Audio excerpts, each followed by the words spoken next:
Halo semua, kali ini kita akan membahas tujuan yang ketiga dan keempat. Untuk tujuan yang ketiga, ini masalah pemahaman atas pentingnya pertimbangan auditor mengenai resiko salah saji, terutama salah saji atas fraud. Jadi di sini lebih ditekankan bahwa resiko terhadap kecurangan itu sangat penting. Oke, mari kita lihat.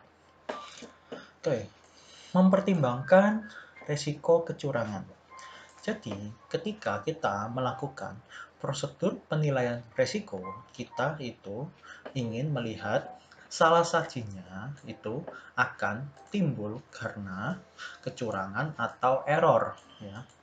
Jadi, kecurangan atau error di sini pada topik bahasan ini lebih ditekankan bahwa kecurangan, salah saji kecurangan itu jauh lebih penting daripada salah saji dari error. Karena di sini kalau bisa dibilang semua salah saji fraud atau kecurangan itu semuanya resikonya tinggi berapapun jumlahnya. Jadi walaupun jumlahnya kecil, tapi kalau ternyata salah saji tersebut dikarenakan fraud, maka jumlah yang kecil itu dianggap mempunyai resiko yang tinggi. Karena bisa jadi kecurangan yang serupa bisa terjadi di transaksi atau akun lainnya. Oke, jadi di sini sekali lagi ditekankan bahwa pertimbangan atas kecurangan risiko itu bisa ada di level financial statement, jadi secara keseluruhan, dan juga level asersi. Jadi di sini lebih ditekankan lagi kalau level asersi itu ada di kelas transaksi, yang saya bilang ini adalah laba ruginya,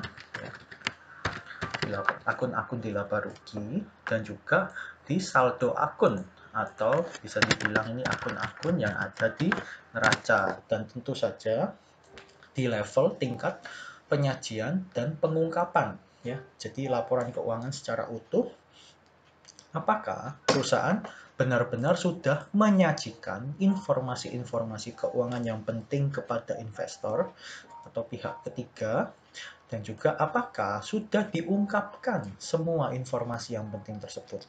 Jadi, karena perusahaan bisa saja menampilkan atau mengungkapkan informasi yang salah. Nah, di sini bisa hati-hati masalah kecurangannya. Lalu ada wacana ini fakta, karena beberapa kasus-kasus yang besar atas kecurangan laporan keuangan itu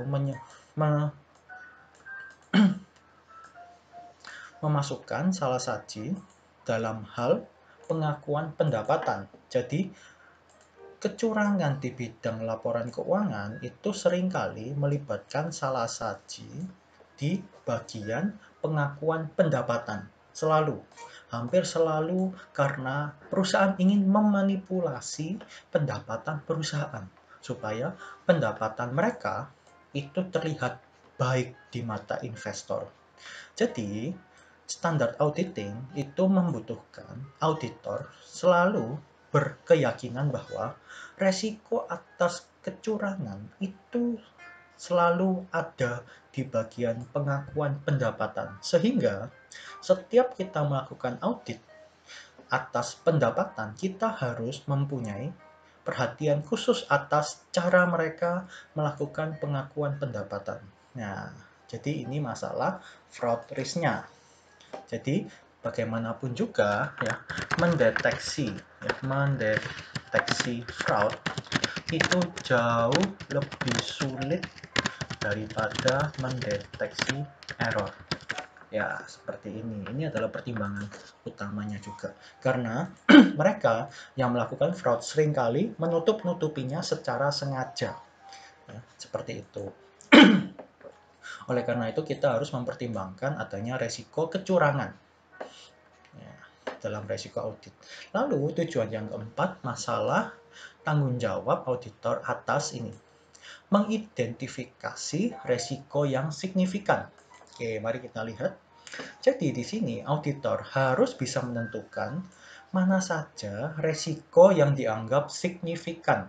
Karena resiko yang signifikan itu akan membutuhkan ini, perhatian khusus. Ya, jadi resiko-resiko yang signifikan itu harus kita perhatikan lebih dalam. Jadi membutuhkan waktu yang lebih lama untuk mengauditnya. Contohnya, resiko yang signifikan biasanya ditemukan pada transaksi-transaksi yang tidak rutin. Ya, tiba-tiba muncul transaksinya. Jadi termasuk transaksi-transaksi pihak berelasi. Oke. Misalnya seperti apa? Kenapa transaksi yang tidak rutin dibutuhkan perhatian khusus? Jadi begini, transaksi yang tidak rutin itu biasanya itu melibatkan intervensi dari pihak manajemen.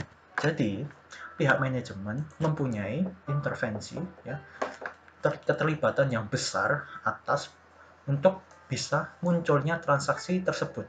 Nah, biasanya transaksi-transaksi seperti apa? Biasanya transaksi yang melibatkan masalah estimasi atau kebijakan akuntansi khusus. Nah, contohnya misalnya apa? Contoh misalnya penilaian atas persediaan yang usang. Ya, contoh misalnya seperti ini. Jadi perusahaan manajemen mengatakan, oh persediaan saya misalnya toko elektronik, oh kulkas saya yang di sana masih laku walaupun sudah sudah ada di sana selama 5 tahun misalnya, nggak laku-laku. Nah, mereka tidak mau mencadangkannya, tapi mereka beranggapan ini masih bisa laku. Nah, seperti itu.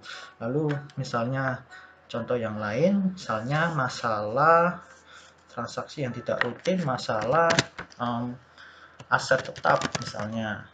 Di sini aset tetap biasanya pasti membutuhkan estimasi khusus. Estimasi mengenai misalnya umur dari aset tersebut. Jadi ada yang bilang aset tetap mereka umur misalnya mesin, nilainya misalnya 2 miliar. Tapi disusutkan selama 2 tahun. Nah, ini masalah estimasi yang berbeda antara auditor dengan manajemen. Mereka harus bisa menjelaskan kenapa 2 miliar langsung susut selama 2 tahun. Nah, misalnya seperti itu. Oke, itu adalah transaksi yang tidak rutin. Lalu yang berikutnya, account balance or transaction that require estimate. Nah, ini ya, yang tadi saya bilang. With significant measurement uncertainty exists also may require more attention. Ya, jadi di sini seperti yang tadi saya bilang, saldo akun atau transaksi yang membutuhkan estimasi itu biasanya mempunyai resiko yang besar. Terutama ya, estimasi yang pengukurannya itu tidak pasti. Nah, seperti apa contohnya? Contohnya misalnya ketika perusahaan mau menghitung future value atas aset mereka. Ini biasanya membutuhkan pengukuran-pengukuran yang tidak sembarang orang bisa mengukur. Nah, misalnya yang lain, misalnya masalah hedging atau lindung nilai aset. Nah, ini juga membutuhkan estimasi-estimasi tertentu. Nah, dan biasanya pengukurannya tidak pasti, tergantung apa yang terjadi di lingkungan juga. Nah, seperti ini adalah contoh dari yang membutuhkan estimasi. Nah, transaksi-transaksi seperti ini itu biasanya butuh perhatian khusus. Jadi biasanya kita bahkan misalnya level auditor junior tidak bisa melakukan ini. Kita biasanya menanyakan kepada senior kita. Seperti itu. Dan yang terakhir, yang butuh perhatian khusus adalah semua transaksi atau akun yang mempunyai resiko dalam hal kecurangan. Mereka yang semua akun atau transaksi yang punya resiko kecurangan pasti dianggap sebagai resiko yang signifikan berapapun jumlahnya. Ya, seperti itu. Jadi, sekian tujuan 3 dan 4, semoga dapat memahami. Terima kasih.